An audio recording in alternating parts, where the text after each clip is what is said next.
मोठ्या बातमीने परत गेलेले माघारी येत असतील तर आम्हाला रडू येईल असं आव्हाडांनी म्हटलंय। कारण आम्ही तुमचा त्रास पाहिलाय असं आव्हाडांनी म्हटलं। महाराष्ट्रानं कायम गद्दारीला गाडलाय।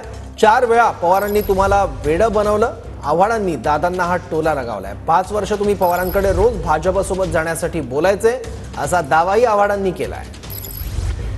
अरे एवढं तर करायला पाहिजे।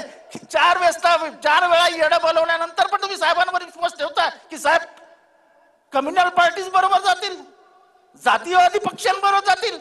अरे तुम्हाला कळलं कसं नाही? तुम्ही 5 वर्ष दररोज साहेबांकडे जायचे, साहेब चला बीजेपीकडे जाऊया, साहेब चला बीजेपीकडे जाऊया, साहेब दररोज तुम्हाला म्हणायचे हा ठीक आहे बघूया, हा ठीक आहे बघूया, पण शेवटपर्यंत साहेबांनी बघितलंच नाही।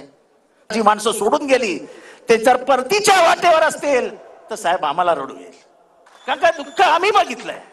पण साहेब महाराष्ट्राने कायम गद्दारीला गाडलाय। साहेबांनी काँग्रेस पक्ष सोडला नव्हता, साहेबांना पक्षातनं बाहेर काढण्यात आलं होतं आणि त्याच्यातनं साहेबांनी पक्ष स्थापन केला।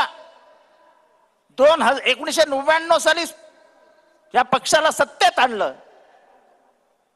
2002 साली हा पक्ष फोडण्याचा प्रयत्न केला। मी कोणाचंही नाव घेत नाही,